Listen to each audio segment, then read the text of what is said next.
to the podcast, guys. Today we have Phil, one of the Peterborough United staff. You tell us a bit about yourself. Yeah, sure. My name's Phil Adlam. I'm the press officer at Peterborough United Football Club. I've been in the position for about 19 years. And like you guys, I'm desperate for a bit of football. It's getting to the stage whereby I'm running out of people to interview. Jake? Go on, George. Keep going. Alright, so we obviously, you've been doing a lot of interviews with some former posh players, recent posh players. What's the feeling of doing all of them? Well, obviously, the current players at the moment were on a schedule in terms of training. So once I'd done 3 or 4 of those interviews, you kind of asking the same questions, to be honest, because they're asking, they're doing the schedules, they're watching Netflix, they're bored. So I wanted to try and delve a little bit more into more career-based stuff. So that's why we did some former players and trying to cover as many eras as possible, really, because obviously the players from the more recent past who obviously enjoyed a lot of success have been quite easy to get hold of, and those who are a little bit further in the past, that players in the early 90s and even going back a little bit further than that, are important as well, because obviously the people that are watching these are all different age ranges. So we've got another 5 that are going out this week, and I think there's 2 that are ready for next week as well, and just constantly sending messages out like you guys are to try and obviously get as much content as possible. Thank you for coming on today. It's nice talking with you, and obviously you've been involved with Peterborough for quite some time now, but who's the nicest player to speak to that you've spoken to? Most players are nice to get on with. I think that the important thing when you work in my role is to build relationships, because ultimately you're going to need them, whether it be for personal appearances, whether it be for interviews, whether it be contacting them at this point. I mean, if you don't have a relationship with a player, then it's very hard to do interviews at this stage because you can't come into contact with them. But I think George Boyd is probably the one that obviously sticks in my memory from his previous time at the football club, and obviously coming back as well. We kept in touch whilst he wasn't at the football club. He's always easy to talk to on an interview point of view, but also easy to get him to interact with the fan base. So he'd definitely be up there. I think Jack Marriott during his time at the football club was easy to interview. I think strikers, when they score goals, understand that they're going to be probably put up for interview quite a lot at the games, and they kind of get used to doing that kind of thing. So that was quite easy to do, and even players like Lee Tomlin, who didn't enjoy particularly doing interviews, but kind of got better over time. Craig McHale-Smith the same. I know you've spoken to him. When he first joined, he hated doing interviews. He really didn't enjoy them, but now he's probably one of the better players in terms of answering questions. George? How did you get the opportunity? Did you to interview these players? Did you request, or did you just get instantly put up? Or so in terms of my history, I mean, I joined the football club in 2001. So I didn't go to university. I went to college straight after I'd finished secondary school education. And I was fortunate that the club were looking for someone to come in as an editorial assistant at the time. I came in on a short period, like a trial period, and then literally got the job. I was on very little money at the time, but I was living at home. I was a supporter and still am a supporter, so it was an ideal opportunity for me to come in and do what I wanted to do and enjoy doing, from a football standpoint. So I think once you interview a couple of players, you kind of get into the into the process of doing them, and ultimately the advice I give to people doing interviews is try and relax. I think if you worry about who you're actually speaking to, you can get a little bit caught up in it all. At the end of the day, if you treat the subject as someone that you would normally have a chat with, friend-based, it's exactly the same. And if you've got a list of questions, if you've got a contentious question or a question you're worried about, always ask it last. Because ultimately, if you ask that question at the start and the person you're interviewing gets upset about it, then you could end up losing the whole interview. So it's planning an interview is very important, but also don't get caught up in writing 20 questions. The important thing about doing an interview is to listen, because you could write 20 questions and I could answer it in the first question, and then you've got nothing to ask. So you have to listen and then adapt your questions based on what that person said. When you got the role at the football club, did you know anyone else who was working there, or anyone else who had involvement with the club? No, I didn't. I was, as I say, I was a supporter. I was on the terrace. Even during my trial period, I was with my mates on the terrace watching the games, which was quite surreal. Having interviewed several of the players that were playing. I think the first player I ever interviewed was a guy called Richard Forsyth, and the guy who was the press officer at the time was a guy called Pep Cipriano, who works for the ESP magazine at the moment. And he basically said, "Look, you're going to interview him now." And I was like, "Okay," but because I was interested in football, and there were so many different questions you can ask without even knowing anything about the person that you're interviewing. If you're interviewing a footballer and you know nothing about them, then ask them about their training schedule, ask them how they got into the game, ask them, what they enjoy about it, what they hate about it. And before you know it, you've already asked 10 questions without really knowing too much about the person you're speaking to. So research is great, but it isn't necessary all of the time. George? Would you say getting into a football club, would you say that was like your dream job as a child, or like did you have something else? I think, to be honest, I always wanted to be a journalist from about the age of 11, 12, but I always thought about doing it as part of a newspaper journalist rather than working within a football environment. I think that after I did a bit of work experience at the local newspaper, I thought that was going to be the way that I would go. But ultimately, watching football for a living and getting paid to watch football for a living is the perfect scenario for me. If I wasn't working at a football club, I'd obviously be supporting it as well. So it kind of married the two things up quite nicely. So you've said you've been working with Peterborough since 2001, which means you was at the club when we got promoted against Huddersfield at Old Trafford. What was that like as part of the staff? It was quite surreal, to be honest. We all went up for the weekend. We travelled up on the Friday. The game was on the Sunday. We all stayed in the same hotel, and it was it was well done. I think the club did it the right way, because the players were able to go and watch one of the League Two playoff final that was on the Saturday. We were all together watching Manchester United versus Barcelona on the Saturday night, and the actual day itself was. It was quite surreal, because where the Manchester United press area was, the Wi-Fi actually went down straight after we'd scored. So it was a little bit weird in a sense that we couldn't tweet, we couldn't do anything. It was quite a panic situation. But I think when you realise that pretty much all of our fan base were at the game anyway and probably weren't watching social media, you just relax a little bit and try and enjoy it a little bit more. The funny thing was that before the game, they had asked us, the EFL had asked us for 3 songs to play should we win, and that was down to me to select. And I think it was Katy Perry, Firework, Status Quo, Rocking All Over the World, and I can't remember what the other song was, but I remember after the game when it was being played thinking, I really hope our fans aren't slagging these selections off, because it is down to me that I've sorted them. The game itself went very, very quickly. I think I only really relaxed when the third goal went in.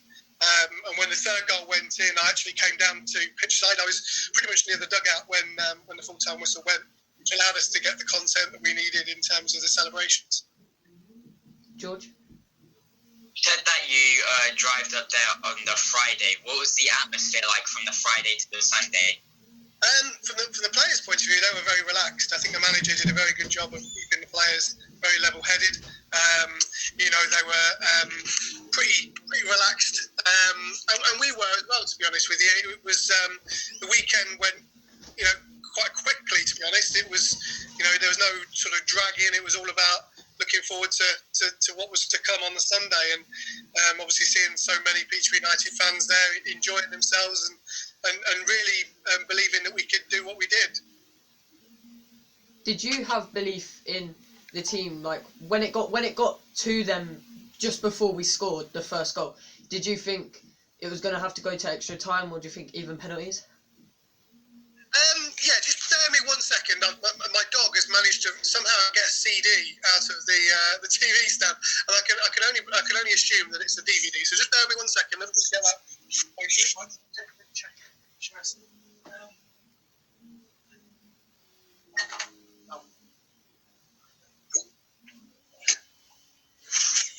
Sorry about that.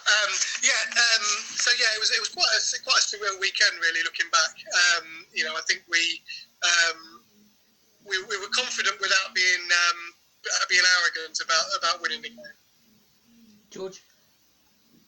you say you spoke about obviously the manager was Ferguson at the time, keeping it chill, we could say. Would you say he's a really good manager for the job? Yeah, he is, definitely. He's obviously he's in his third spell as manager of the football club now, so I've kind of got to know him very well over that period of time. He has that aura that his dad had, in terms of people really listen when he speaks. I think that's really important. He has that authority, and he knows when to have banter and when not to have banter, and that's really important. Particularly as a young manager as he was during that time, to make sure that he keeps the players grounded and level-headed about the situation that we're going to face. Obviously you said Darren is Sir Alex Ferguson's son. Have you spoken to Sir Alex Ferguson, or is? Yeah, I've done one interview with Sir Alex during my time. We used to travel to Carrington quite a lot, and the Manchester United training ground, and train there a lot. And I did. It was around the time I think Sir Alex was number one in terms of the stats for the managers at the time, and Darren was second, and it was like a monthly award. So we went up to Carrington. We had 3 minutes with Sir Alex, and that was quite nerve-wracking, to be fair. But he does come to quite a lot of the games now. He's been to quite a few games this season as well. He's really important to Darren. He obviously speaks quite a lot to him when he needs advice, and obviously, at the early part of his time as manager of the football club, a lot of the media were always asking questions about Sir Alex. What's he like, doing this, that and the other?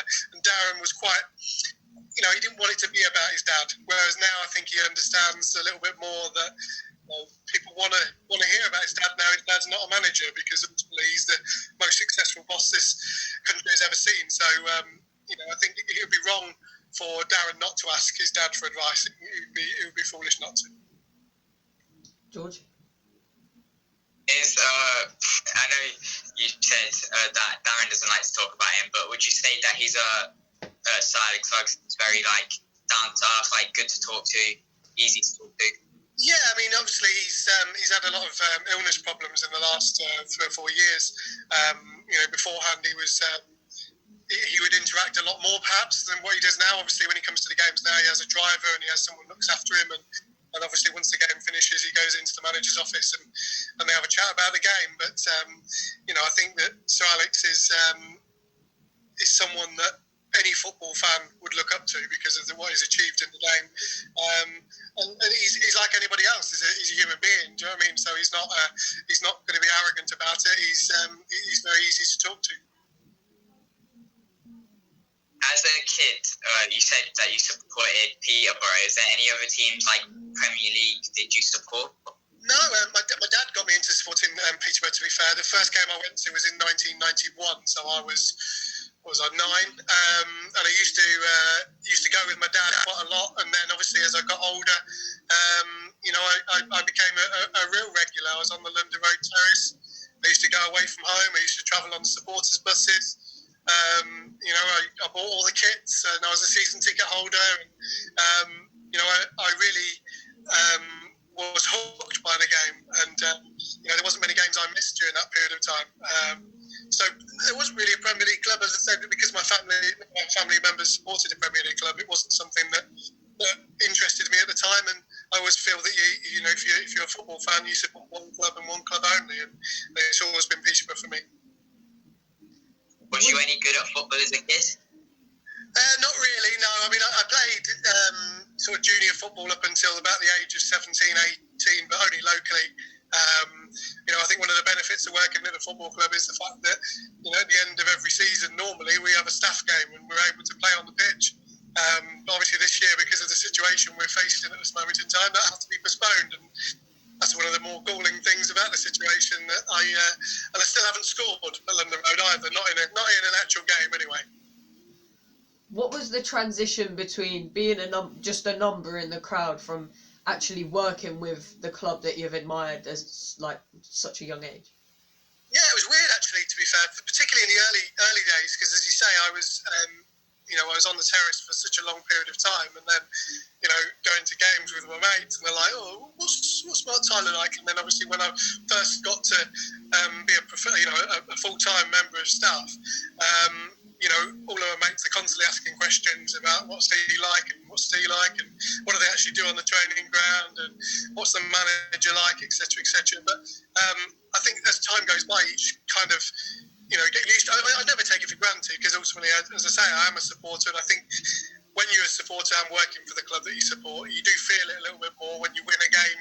You know, it's not just a fist pump because it's important to the job. It's a fist pump because, you know, it makes your weekend when you win a game, and when you lose a game, equally, it can put you in a mood. And you know, you see that a lot more when you're working at the football club. You know, it's been an enjoyable ride. As you say, we've had a lot of promotions, we've had relegations during that time as well. We've had great players, we've had players that haven't hit the mark, we've had really tough times. You know, I've worked with 18 managers during my time at the football club, and they've all been different. They've all had different ways of working. They've all been different characters. And, you know, you have to get used to that, and you have to build relationships very quickly, particularly with managers, because, you know, you are working with them day in, day out. So you need to know, you know, how they operate, how they work.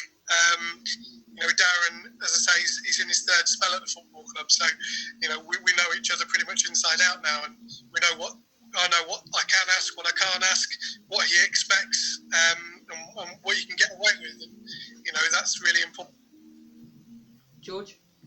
You say that Darren or anyone in the team is like your mate outside of the job. Yeah, I mean, I think that you work with them, and they are work colleagues. But as I say, it's important to build relationships. So, you know, if I need to speak to a player, then I can get on the phone and speak to a player. And I think that's really important. As you said, like a few minutes ago, there's been some relegations and promotions. What's the atmosphere in and around the training ground, like going from a promotion and from a relegation? How does it change, or does it change at all? I think when you're relegated, it takes a little while to get over. I think everybody knows that when we got relegated at Crystal Palace, there was a hangover for the football club for quite a long time, to be fair, and it was tough, you know, for the players to bounce back in the manner that they did. And when you have a promotion, you can ride the crest of a wave. You know, when we got promoted from League 2 to League 1, we then got promoted from League 1 to the Championship, and you can build a bit of momentum. And you know, when you're winning games, it breeds confidence, and when you're losing games, it's very hard to shake off. And you know, that's why you know, you see so many clubs that go on a run of form. It's very easy to keep that going, and when you're losing games, it's very hard to get out of it. George? Right. She's nicking DVDs, my dog. It's a nightmare. Go on, carry on. Would you say that you, like, obviously because you work, are you still like a proper fan of the club, or is it just a work now? No, I still consider myself a fan. I think that, you know, although I am working at a football club, it means a lot when we win a game.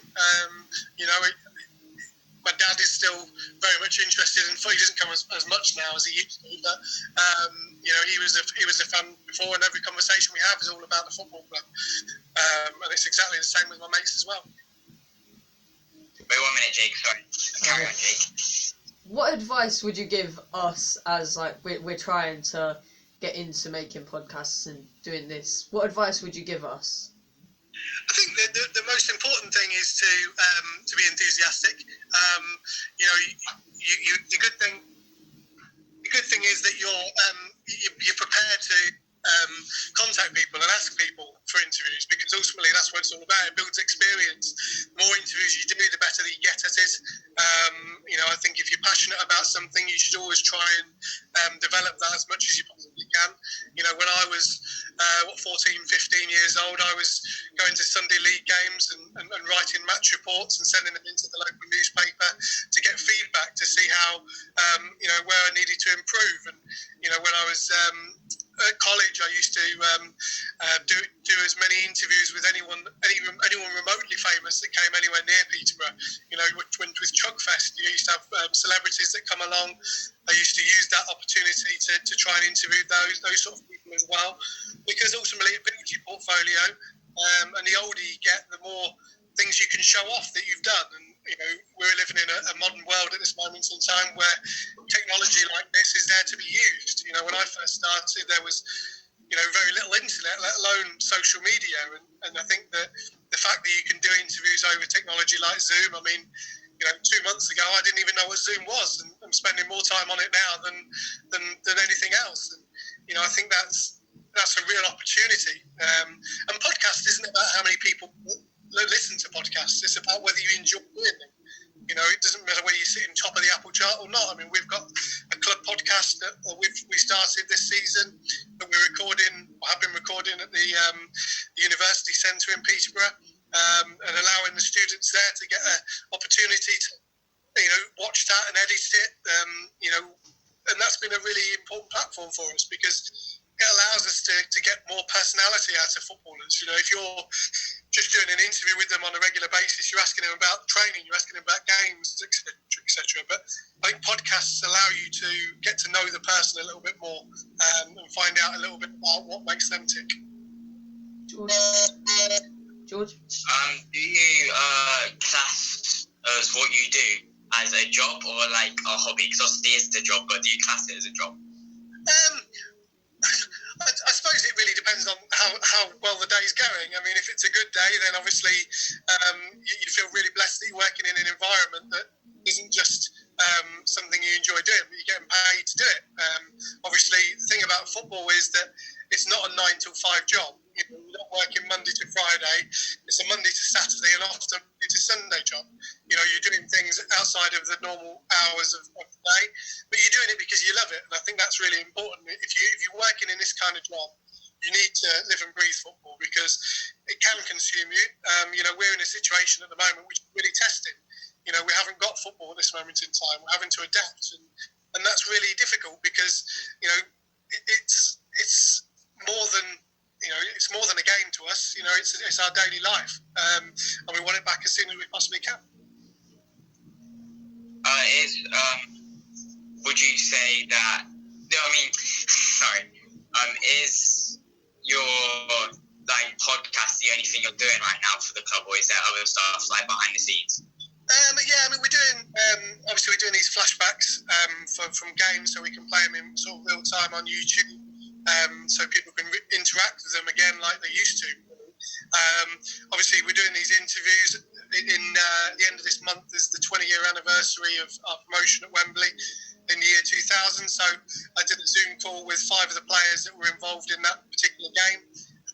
We're doing a number of stuff with academy players coming up as well, because ultimately we don't know how long this is going to last. So we need to make sure we've got as much content as possible moving forward, because we need to keep our fan base interactive with the football club. We need them engaged with the football club, because ultimately we need them to buy season tickets once the games come back again. What do you personally think will happen next season? Do you think half of the season will be played behind closed doors, or do you think it will not be back to normal, but normal-ish? My own view on the situation at this moment in time is we need to finish this season first before we can start about next season. Obviously, that's going to be behind closed doors, but we're 3/3 through the final third of the season. We need to finish it for the integrity of the game. I don't think you can start next season behind closed doors and then suddenly invite fans in, because that again is the integrity of the game. You can't play Sunderland away with no fans and then another team play Sunderland away with fans. it's a completely different situation. So if you're going to start next season, it needs to all be behind closed doors, or you need to wait until we get to January and then reevaluate then. Ultimately, no one can predict what's going to happen in the future, so we need to adapt as and when we can. Are you enjoying, well, because obviously you're still doing work, but not as much as you normally do. Are you enjoying that time off, or do you try to go back to? Not really. I'm someone that likes structure. I'd like it to be back to normal. I don't like the phrase new normal. I don't think anyone does. I think we need a little bit of clarity. Every day is different. Obviously, Boris Johnson spoke yesterday. There's been a portfolio that's been put out today that might suggest that football comes back behind closed doors on June the 1st. But we're on May the 11th of this recording now, so that doesn't give a lot of time for that to happen. So I think we just need to wait and see what the EFL do. I don't think anyone enjoys working in the manner that we are at this moment in time. I'm missing work colleagues. I'm missing players. We want to get back as soon as we possibly can. Jake? I'm all done, mate. Yeah, I'm all done as well. Thank you very much for coming on today. It's been a pleasure. I'm sorry for the dog being a little bit of a challenge. I think she wants to go out, bless her. But it's so cold outside. Every time I open the window, it's so windy. But yeah, thank you for your time, guys. And any advice you need, don't hesitate to ask the question. Cheers. Thank you.